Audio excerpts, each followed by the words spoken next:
I'm Chris Albright. I am a resident of East Palestine, Ohio. I've lived here for about 11 years now or so.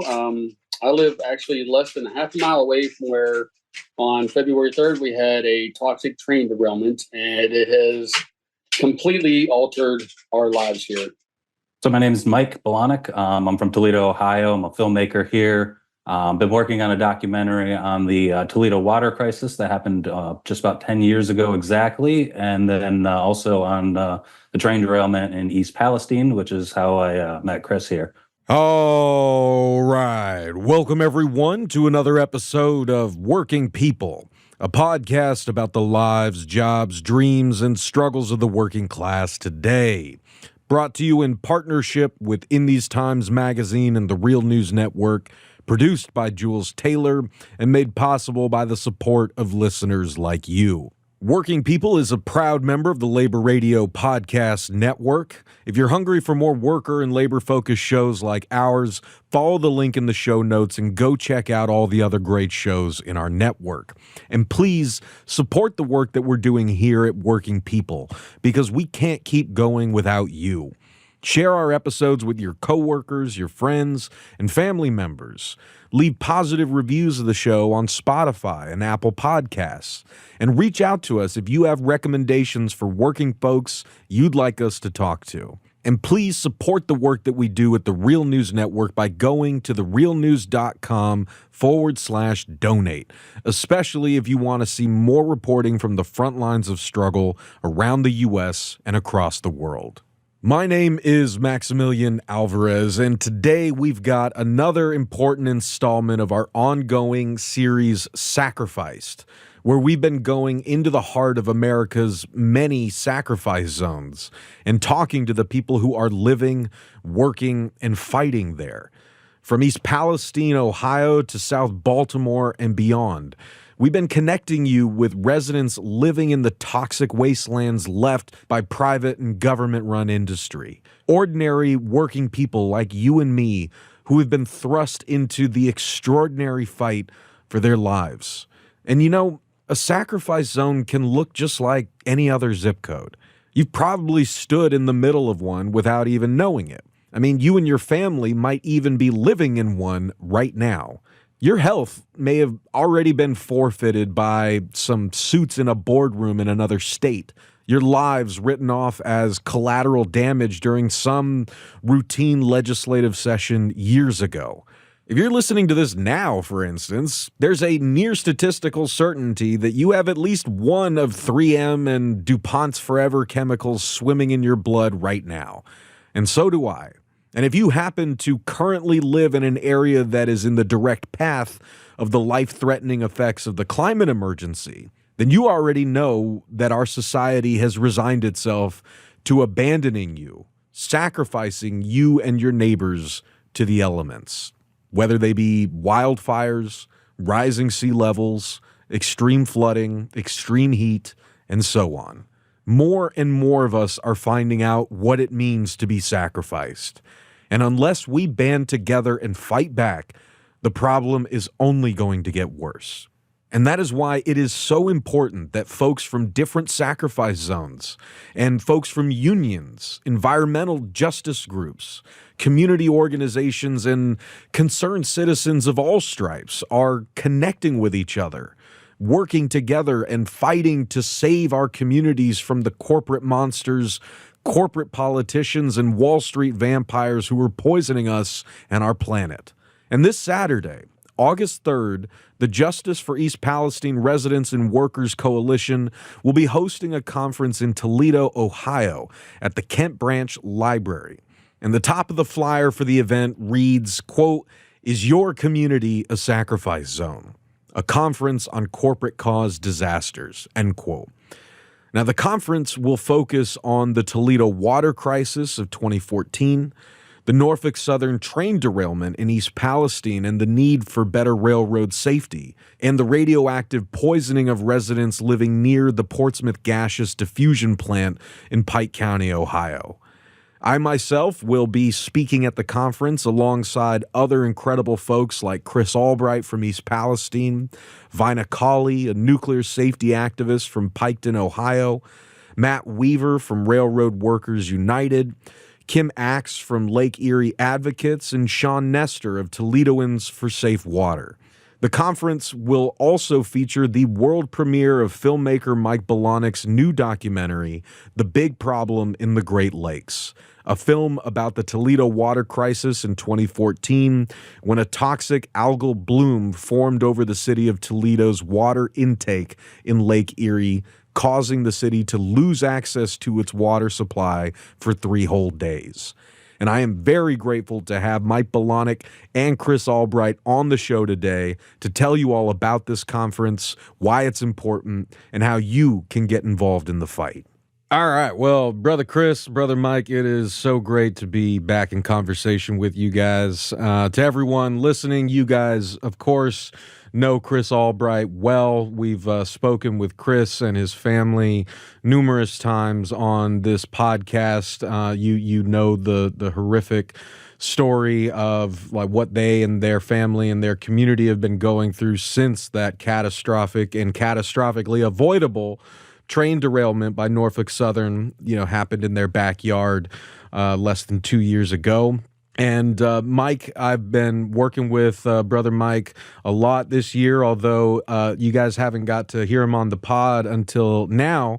But Mike was right there in the thick of it with us when I was in East Palestine for the conference that was hosted and by the Justice for East Palestine Residents and Workers Coalition. Mike and I were running around filming pieces in East Palestine that are going to be coming out for the Real News Network very soon. But we were also, there participating in the conference, talking to residents like Chris from East Palestine and the surrounding area, and also connecting with so many other incredible folks, residents of other sacrifice zones, some of whom you've heard on this show as well, like Vina Colley from Pike County, Ohio, who's been fighting, the toxic radioactive pollution from the Portsmouth Gaseous Diffusion Plant there for the past 40 years, right? And it was out of this important gathering that we had in East Palestine in March that more of us were able to connect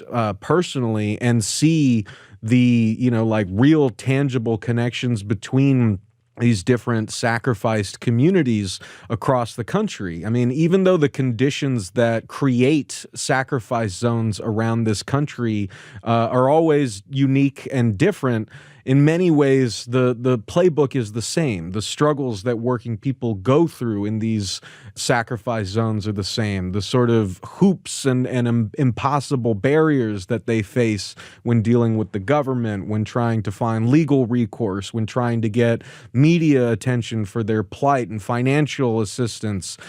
So many folks in so many different sacrifice zones have told us different versions of the same sad story. And that is why it is incumbent upon all of us to join this fight and fight back against this, because, these sacrifice zones are cropping up all over the country. The conditions for our collective sacrifice are being laid in, state legislatures and corporate boardrooms every day. And so if we working people don't band together to do something about this, then sadly places like East Palestine are, not going to be these horrific outliers, but in fact they are a window into the future that lies in store for many of us. And that is what we're here to talk about today, because the coalition that brought us all together in East Palestine just a few months ago has been busy putting together, more events like the one we're going to talk about today, the conference that is taking place in Toledo, Ohio, this Saturday, August 3rd. I myself will be participating, and I'll be video conferencing in. Chris from East Palestine will be participating. Mike will be participating. And we will also have the world premiere of Mike's incredible and important new documentary, The Big Problem in the Great Lakes. So we're going to talk about all of that now to make sure you guys know what's going on. And if you are in the Toledo area, we strongly encourage you to attend this conference this Saturday. Help us spread the word. Details about it are in the show notes for this episode. So, guys, I wanted to just kind of turn things over to y'all and ask if you could, Chris, like I know our listeners are always curious to know how you're doing and how folks in East Palestine are doing. I was wondering if we could start with you and just give like a little update on how things are going over there since we were all together for the conference in March. And then, Mike, I was wondering if you could pick it up from there and tell us about this conference this Saturday and what folks need to know and what we're going to be discussing there. Well, for us here in East Palestine, there's been a lot that has happened since March, obviously. We've had the settlement offered by Norfolk Southern, which I believe a lot of people here, just from the things I read and from talking to people, we're not 100% in agreement with. They're offering us a $600 million settlement, which sounds like a lot of money. It really does. That's great. But it's also being widened out to a 20-mile radius. So there's been numbers thrown around. One of them is like $70,000. But you also have to pay back what it is that you used whenever for like relocation, everything. We stayed at a hotel. We ran up a $35,000 bill at a hotel. They want us to pay that back. This is nothing for the future. If you sign up for it, then you're losing rights for later on. Not a lot of good things about it. We're still trying to fight it and see what happens. But the cleanup zones here and everything, they're saying everything's safe, yet you still can walk down to the creeks, poke a stick in the water in the silt underneath the water, and still bring up an oily sheen. It's still happening. It's still here. Vinyl chloride is a forever chemical. It is not going to go away.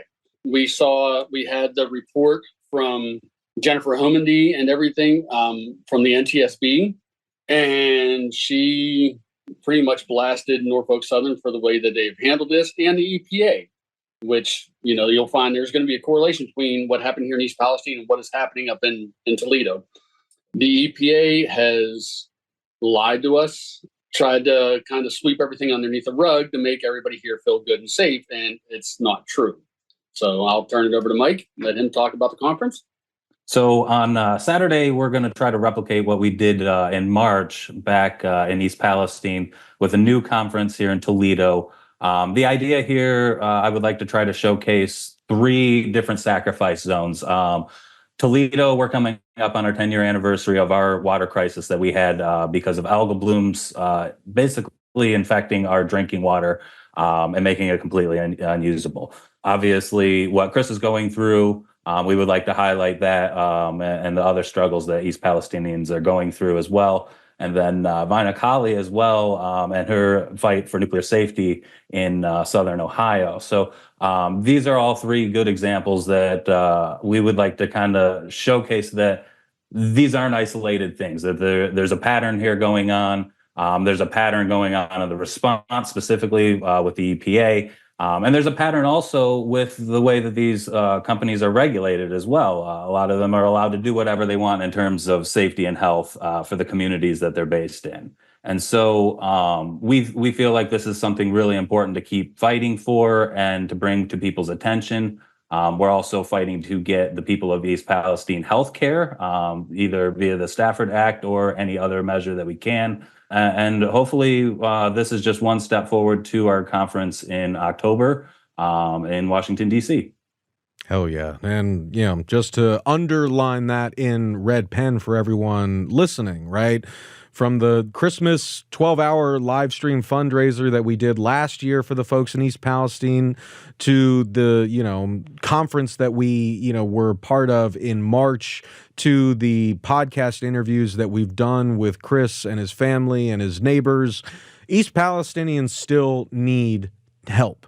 Right? I mean, they still need health care, right? They are still suffering the effects of this catastrophic industrial accident that Norfolk Southern is responsible for, that they did not ask for in East Palestine, that they had no responsibility for themselves. And yet they have been dealing with the fallout from it for the past 1.5 years, while so much of the country has forgotten about them. And so I urge y'all, please, to not forget about them. Don't stop talking about East Palestine. Don't stop talking about Flint, Michigan. Don't stop talking about Toledo and its water crisis. Don't stop talking about the communities in South Baltimore that continue to be poisoned by CSX railroad, among many other, industrial polluters, right? Because it is in the shadow of our own collective forgetfulness that communities like East Palestine get swallowed into this darkness. And so it's going to take all of us refusing to let these companies get away with what they have done.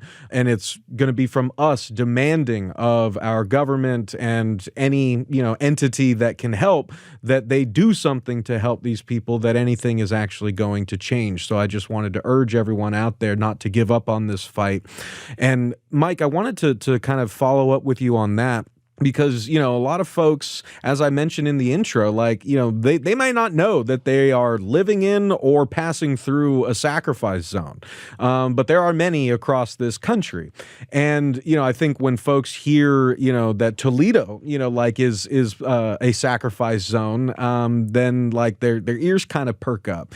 But they may not have heard about the water crisis that your documentary is really exploring. So I was wondering if you could give us some background on this. Talk a bit about, the Toledo water crisis itself and the process of putting this documentary together that you're going to premiere at the conference that we're holding in Toledo this Saturday. Yeah, so this is kind of a long-running issue, and it's not something that's necessarily exclusive to Toledo. Algal blooms infect freshwater and saltwater sources all over the world. Climate change is something that's exacerbating the issue. And particularly here in Toledo, we are dealing with that. We're sort of like the canary in the coal mine. Western Lake Erie is the shallowest part of all of the Great Lakes.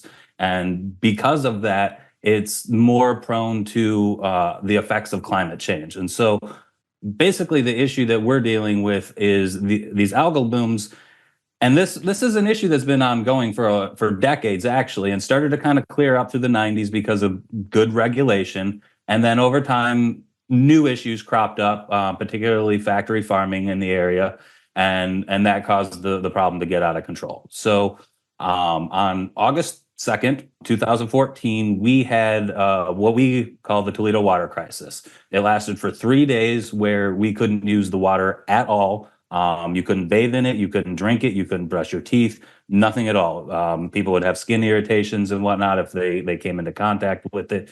And you could potentially get sick and have liver damage if you drank too much of it. So there was a concerted effort throughout the community to let people know, especially elderly people and people with intellectual and developmental disabilities that may not have heard about it and not had any way to know about it. And so basically at this point, the city was scrambling because they had been bugging the state for years on any kind of safety standards on how to deal with the toxins from this algae. And so that's kind of an important part of this, is that the algae, it produces these toxins, and the toxins can't be boiled from the water. In fact, when you boil the water, it actually increases the concentration because the toxins don't boil out with the water, it just evaporates the water. And so this issue with the toxins, they actually got into our water intake. And so it flooded into our water system.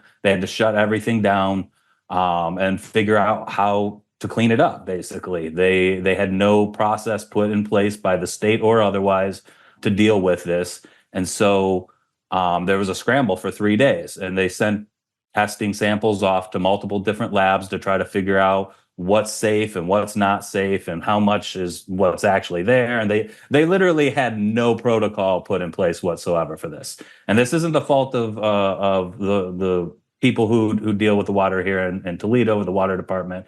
They were screaming about this all along, trying to get help and not getting anything from the state. And so after 3 days, we finally got some sort of resolution to it. There was obviously a lot of distrust in the community for a long time, rightfully so, I would say. And so a lot of people still drink bottled water. And this is an issue I know Chris deals with every day. He doesn't drink the tap water in East Palestine, and I don't blame him at all. I've never drank it when I've been there either. This is something ongoing for 10 years here in Toledo, that you have people that will not drink the tap water.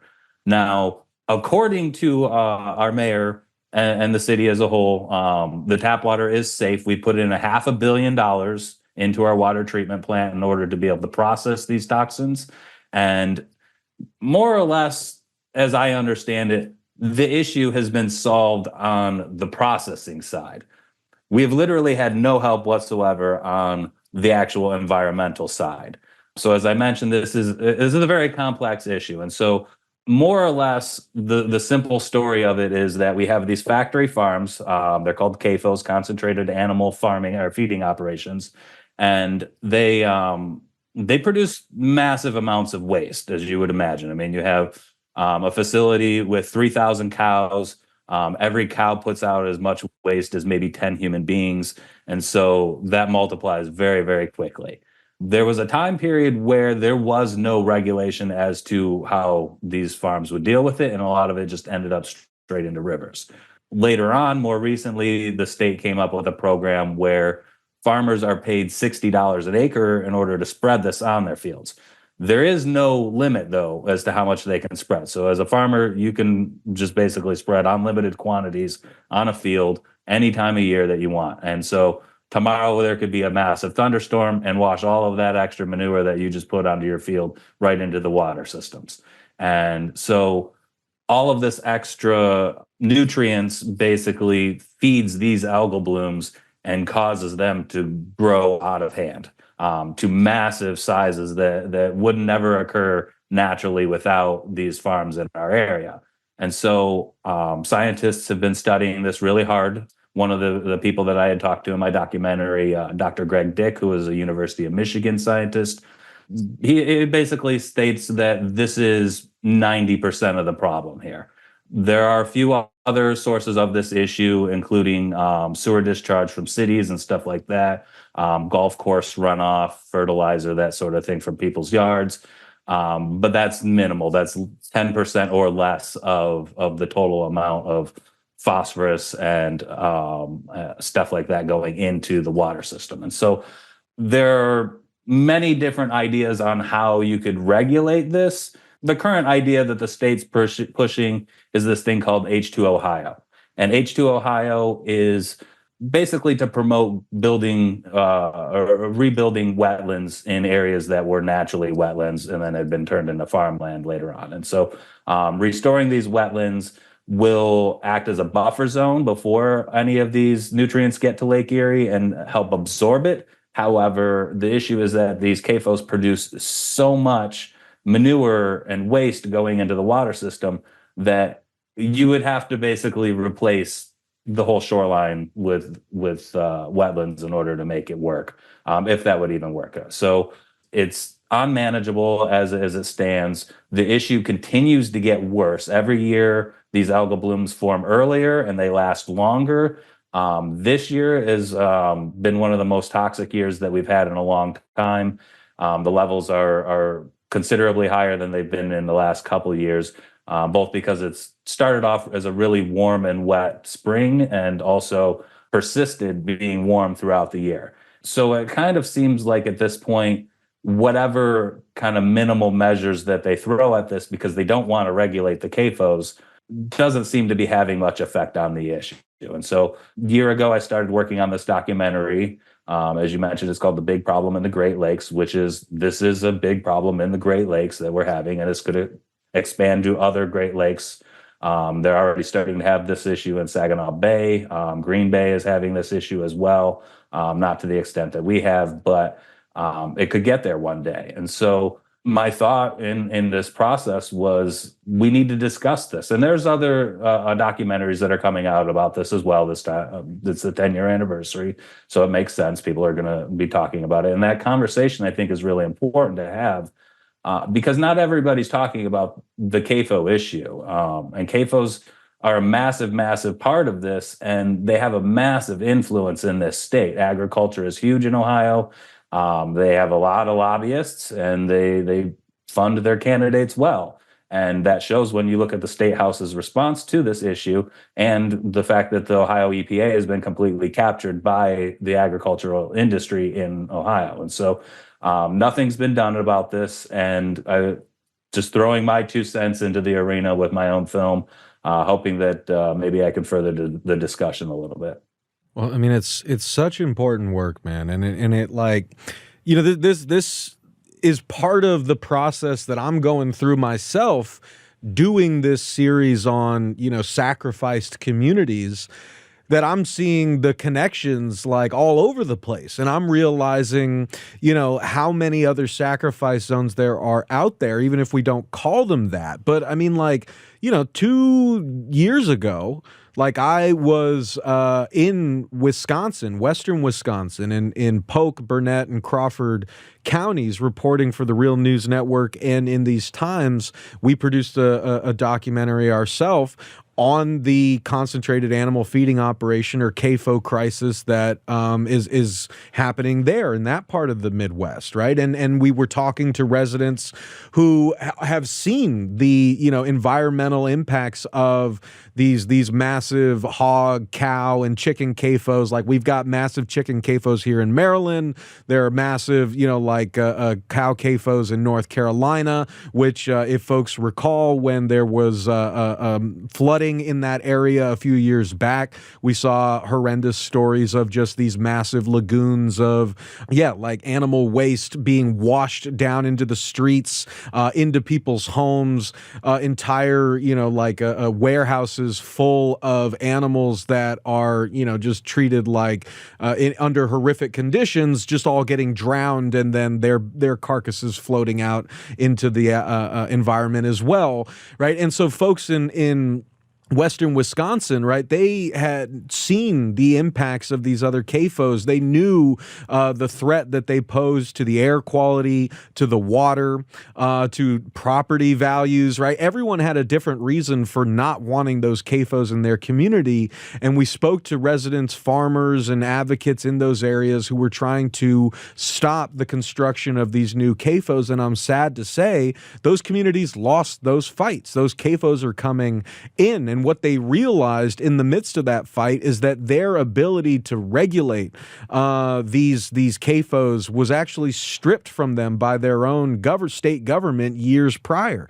And so I really want to underline this for people listening. If you remember those interviews we did a couple seasons back from Wisconsin, like, we were talking about the conditions for sacrifice, right? We were talking in the midst of the process by which these communities are being sacrificed for the profits of big agriculture, and the sort of corollary environmental effects that come from these massive concentrated animal feeding operations, including like these like giant algae blooms. There was one like in Wisconsin while we were there, you know, like in Madison, there was an algae bloom and they said, don't touch the water. And so like, that's what we're talking about. We're talking about living somewhere where you can't drink the goddamn water coming out of your faucet. You can't step into the water that's washing up on your shores, right? And Chris, I wanted to bring you in here and ask, like, first of all, if you could say a little bit about what that's like as someone who is living through this. Like, I don't think people out there fully grasp all the happiness and security and all the things that are lost and stolen from people when they can no longer trust the air that they're breathing or the water coming out of their faucets. And I just wanted to ask if you could talk to us about like what that has been like for you and your family after the derailment, and also like what connections you are seeing between what your community's going through and what, you know, Toledo's going through. There's a lot of things that it's a whole new different way of living, basically, is what it is. Like Mike previously said, like, we don't drink the water here. We don't do it. We've got filters on all of our stuff, the shower, everything like that has like charcoal filters on it, just so we can take a bath in the shower.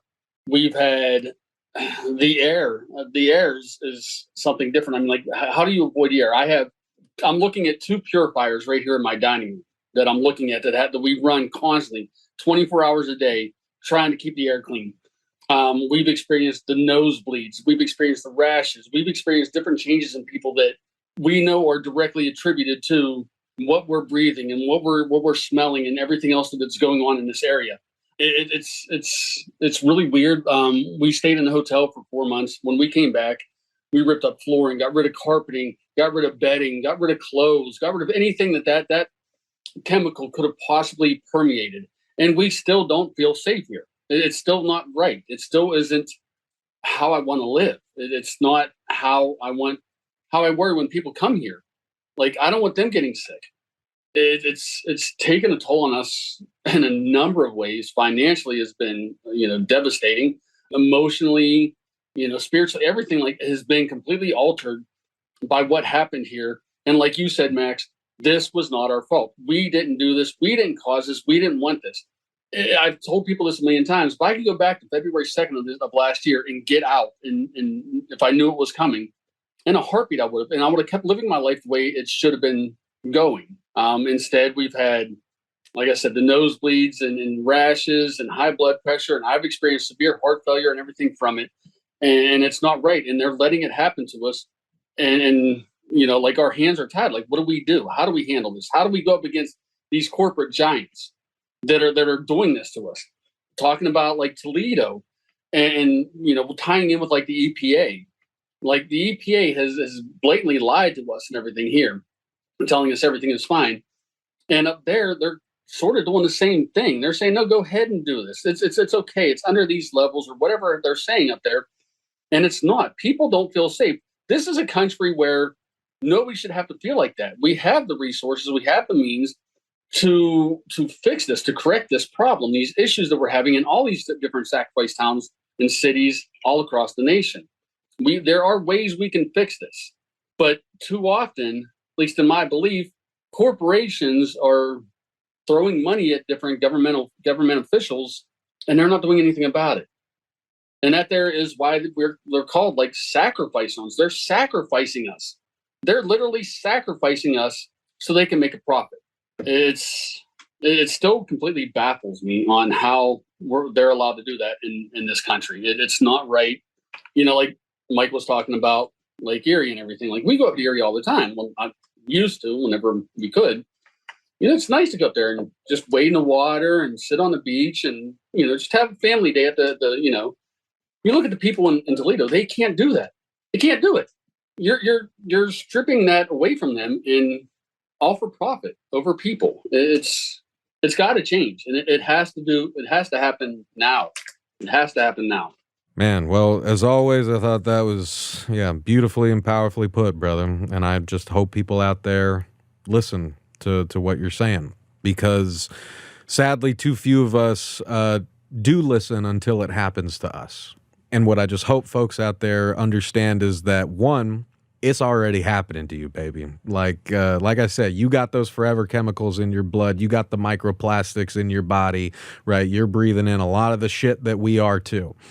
Two, if it's not directly happening to you, that does not mean it is not a crime against humanity that we as fellow human beings have a moral duty to oppose. And so please, do not just forget about this. Do not just shrug it off and say, well, good luck to these other sacrifice communities. Really, we've got to do something about this. Otherwise, it's going to happen more and more. And guys, I wanted to just sort of round out by asking if, you could tell our listeners any other key details they need to know about the conference that's going to be taking place this weekend in Toledo, what they can expect there, and any other kind of final wrap up messages that you wanted to get in before we close here. I would say, we're going to have, a lot of different a panel of speakers up there. All of them are going to have something different to offer to educate everybody on. And it would be great if you could come out and show the support and be there, listen to it, educate yourself. Because like Max just said, the things that are happening, everybody thinks they're isolated. They're not. This is going to, not will or could, this is going to happen to you in your town. There's nothing stopping these people, these corporations, from doing this kind of stuff, from overlooking the safety of the people. You guys need to come out and hear about this, listen to it, listen to us, and prepare yourselves and be proactive, not retroactive. Be proactive about things to avoid what's happened to us, Toledo, Hunters Point, all kinds of places in the country, and take the steps you can to alleviate that there, so that you're not dealing with everything we've been dealing with. Mike? So yeah, I think that's a really good point there. And I think to add to that and emphasize, Chris and I are just regular guys. I worked retail and factories before I started doing this. And Chris, as a lot of you guys already know, worked at Miller Pipeline, laying pipeline. And so like we're not special in what we're doing. And I think it's important to recognize that anybody can do what we're doing. You have your own way of doing it, your own way of using your voice to speak out against things like this. And you can organize your own conference in your own community for things going on. I'm willing to bet that pretty much every community in this country is a sacrifice zone because of basically a century's worth of industry where nobody cared and basically dumped stuff everywhere. Toledo's got a long history of that. I know Eastern Ohio, same thing with the coal mining and all sorts of other stuff over there. And so chances are wherever you live has been affected in some way or another, and investigate that, get that out. It's important that getting all of this stuff to light educates people, because then we kind of know better what we're fighting against, and we can hold corporations accountable for the stuff that they're doing, either legally or by withholding money from them, by boycotts or whatever. There's a lot of measures that we as regular citizens can take, and they don't all have to revolve around voting for people, especially presidential candidates. So I think the one last point that I want to say is that Toledo is super close to Detroit. It's only 2 hours away from Cleveland, only an hour away from Fort Wayne, only about 2 hours away from Columbus. So all of those sacrifice zones. You're willing to make the drive, you're welcome to join us and share your story if you have one. Otherwise, just sit and listen to everybody else's stories. It'll be a great time, hopefully, educational and heartwarming, as well as something that will piss you off. And so with that, I appreciate Max for having us on here to talk about this.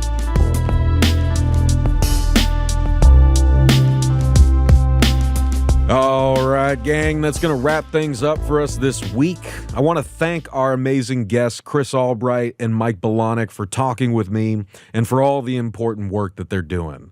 If you are in driving distance to Toledo, then come on out this Saturday for this important conference and documentary screening.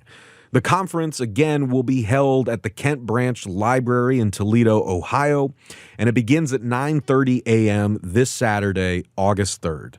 And if you can't make it out to Toledo, you can still watch Mike's important documentary on the Toledo Water Crisis on YouTube, and you absolutely should watch it. We've included links to that and to the event page for the conference in the show notes of this episode. And as always, I want to thank you all out there for listening, and I want to thank you for caring. We'll see y'all back here next week for another episode of Working People. And if you can't wait that long, then go subscribe to our Patreon and check out the awesome bonus episodes we've got there for our patrons. And go explore all the great work that we're doing at the Real News Network, where we do grassroots journalism that lifts up the voices and stories from the front lines of struggle. Sign up for the Real News newsletter so you never miss a story, and help us do more work like this by going to therealnews.com/donate and becoming a supporter today. It really makes a difference. I'm Maximilian Alvarez. Take care of yourselves. Take care of each other. Solidarity forever. Well, mean things are happening in this land. It's read a song, I live on, yes, I live on. Wherever the book, mean things are happening in this land is read, I live on, yes, I live on. Wherever the videotape of me is shown, I live on, yes, I live on. If I have help to make this a better world to live in, I'll live on, yes, I'll live on. When my body is silent,